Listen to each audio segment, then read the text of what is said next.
নদী কেন ছোটে দূর সীমানায়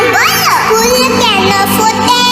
পাখি কেন গায় নদী কেন ছোটে দূর সীমানায় পাতা কেন দোলে মন কেন ভোলে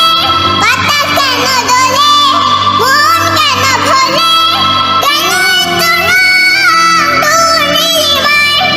ফুল কেন ফোটে পাখি কেন গায় নদী কেন ছোটে দূর সীমানায় ফুল কেন ফোটে পাখি কেন গায় নদী কেন ছোটে